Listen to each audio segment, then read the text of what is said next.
എല്ലാവർക്കും പ്രഭാത വന്ദനങ്ങൾ.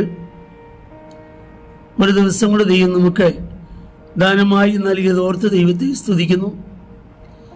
മർക്കോസ് എഴുതിയ സുവിശേഷം 1-ാം അധ്യായം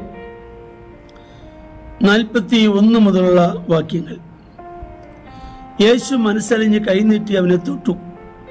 മനസ്സുണ്ട്, ശുദ്ധമാക എന്ന് പറഞ്ഞു. ഉടനെ കുഷ്ഠം വിട്ടുമാറി അവന് ശുദ്ധി വന്നു. യേശു അവനെ അമർച്ചയായി ശാസിച്ചു. നോക്കൂ, ആരോടും ഒന്നും പറയരുത്. എന്നാൽ ചെന്ന് പുരോഹിതന് നിന്നെ തന്നെ കാണിച്ച് നിന്റെ ശുദ്ധീകരണത്തിന് വേണ്ടി മോശ കൽപ്പിച്ചത് അവർക്ക് സാക്ഷ്യത്തിനായി അർപ്പിക്ക എന്ന് പറഞ്ഞു. അവനെ വിട്ടയച്ചു. അവനോ പുറപ്പെട്ടു വളരെ ഘോഷിപ്പാനും വസ്തുത പ്രസംഗിപ്പാനും തുടങ്ങി. അതിനാൽ യേശുവിന് പരസ്യമായി പട്ടണത്തിൽ കടപ്പാൻ കഴിയായതുകൊണ്ട് അവൻ പുറത്ത് നിർജ്ജന സ്ഥലങ്ങളിൽ പാർത്തു. നമ്മുടെ കർത്താവ് തന്റെ പരസ്യ ശുശ്രൂഷ സമയങ്ങളിൽ പല കുഷ്ഠരോഗികളെയും സൗഖ്യമാക്കിയിട്ടുണ്ട്, അല്ലെങ്കിൽ ശുദ്ധമാക്കിയിട്ടുണ്ട്.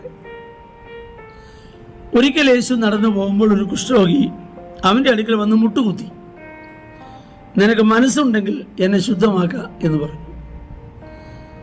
യേശു മനസ്സലിഞ്ഞു, അവനെ തൊട്ടു.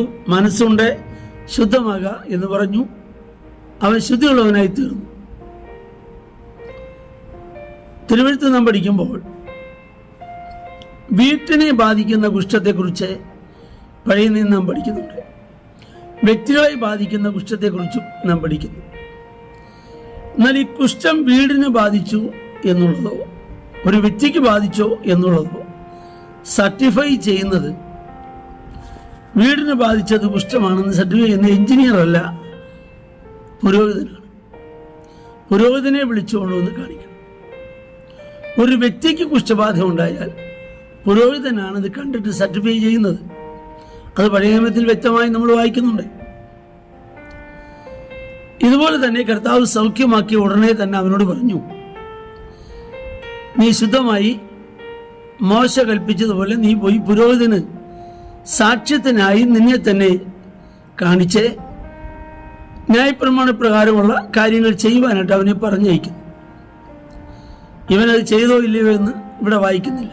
പക്ഷേ ഇവൻ പോയി ഘോഷിപ്പാനും പ്രസംഗിപ്പാനും തുടങ്ങി.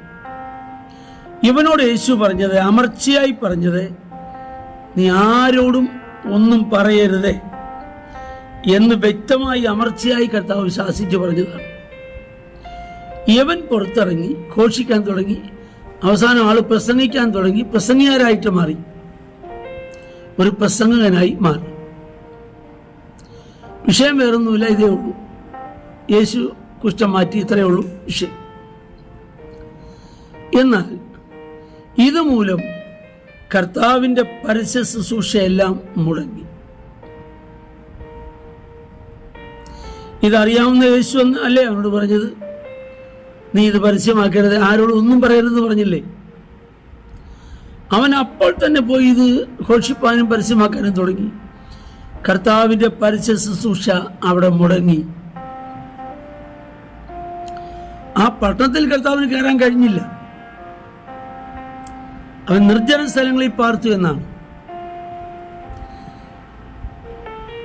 ദൈവം നമുക്ക് വേണ്ടി ചെയ്യുന്ന ഏതൊരു പ്രവൃത്തിയും ദൈവനാമ മഹത്വത്തിന് വേണ്ടിയാണ് എങ്കിലും നമ്മൾ ഘോഷിക്കേണ്ടത് മാത്രമേ ഘോഷിക്കാവൂ,